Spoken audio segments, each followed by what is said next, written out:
Some of these huge chunks of ice have broken off and are now sitting in Meyer's parking lot. If the projected costs go above 5% by installing these pet waste stations,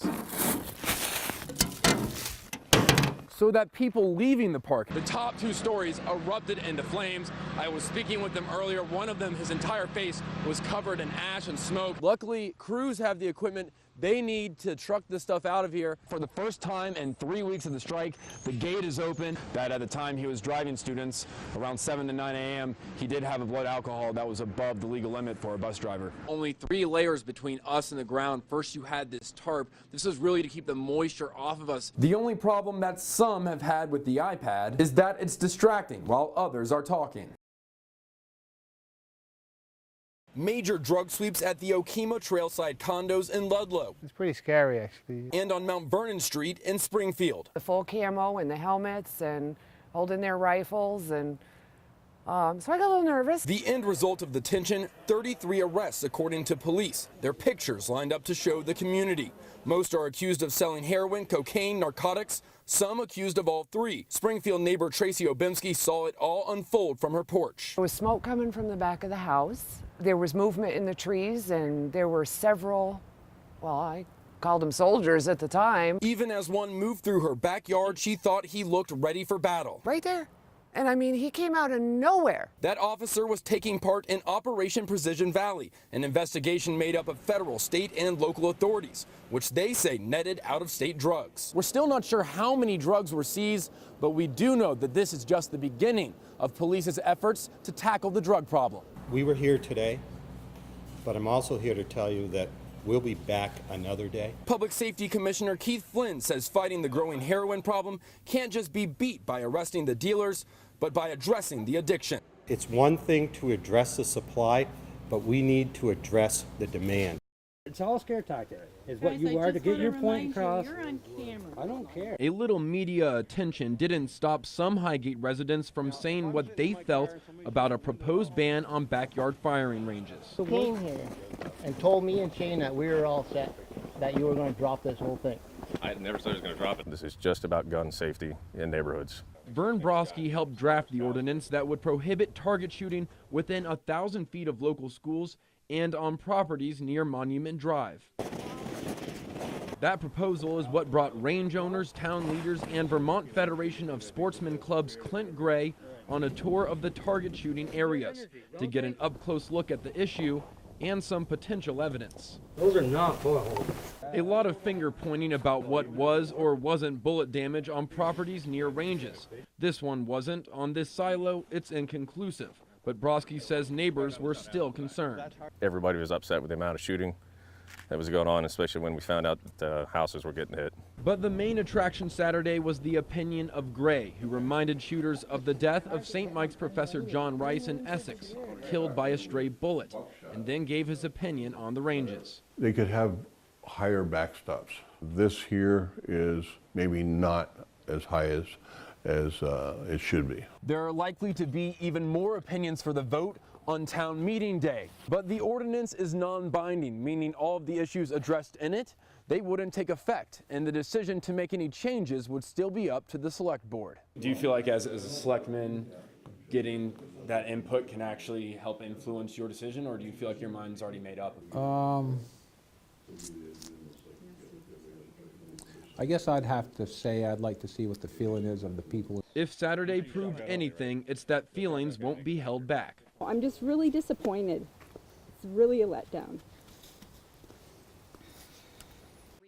Standing in Windsor County Court instead of sitting behind the wheel of a school bus, 57-year-old Carl Lupton heard the charges he's facing: DUI while operating a school bus and child cruelty. It was very, very much of a shock. Lupton says he will plead not guilty. After his hearing, he told us he was drinking wine the night before driving the bus full of South Royalton school students. I didn't intentionally get up on Monday morning and get drunk and drive a school bus around. I would never do that. On March 24th, Lupton says he went inside the school to report a fight that had broken out on his bus. A staff member came in, said, "I think I smell alcohol on the driver's breath." David Bickford is the superintendent for the Orange Windsor Supervisory Union. He was made aware of the situation immediately. According to court documents, Butler's Bus Service, the company contracted with the school district, conducted a third-party sobriety test on Lupton after the report. When he failed, they called police. Lupton was fired right away. They followed protocol. They did look after the welfare of the kids. Just as soon as it was reported to them, they acted. This is the second time this school year a Butler's driver has been charged with DUI while driving a bus. Police and Bickford say Butler's acted responsibly in both cases. But this is not the first time Lupton has faced these charges. We looked at his history, and he's been arrested 5 times for DUI and convicted only once. Do you think being a school bus operator is the best position for someone who does have a checkered history with driving and alcohol? Well, it won't be an option for me anymore, that's for sure. In order to drive a bus, state and federal law requires a background check that goes back 3 years. The last time Lupton was arrested was 2006, when he received his only DUI conviction. A VP for Butler says the company was aware of Lupton's DUI, but that he's been clean since, and they wanted to give him another chance.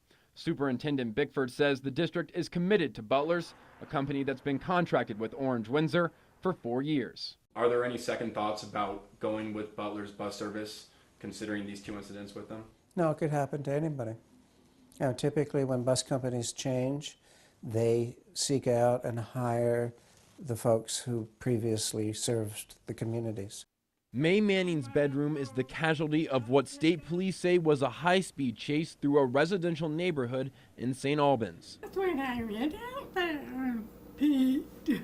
Police out there, lights and smoke coming up from the car. State police say the driver is 18-year-old Aaron Picard of St. Albans. They say 3 cars were driving erratically down Lower Newton Street around 2 a.m., and when troopers tried pulling them over, Picard sped off at 85 miles per hour. The tracks tell it all. The car came speeding out of control from Lower Newton to North Elm Street, past these trees and right into May's bedroom. But what's lucky is she decided to sleep somewhere else last night. I don't know if I'll ever go back in the bedroom again. The crash forced the bed across the room. The car hit right where May would have been resting her head. She is a little hard of hearing, so we talked in her own way, but the force of the car hitting her home was enough to get May's attention. That clock up there was down here on the floor, and I knew there must have been something going on outside. May says she didn't get a glimpse of the teen driver now facing charges of driving under the influence of drugs and attempting to elude law enforcement. But this senior says she would have had her own form of punishment for Picard. I wish I got out there before the cops did. I think you would have had him in cuffs. I made pea soup of him.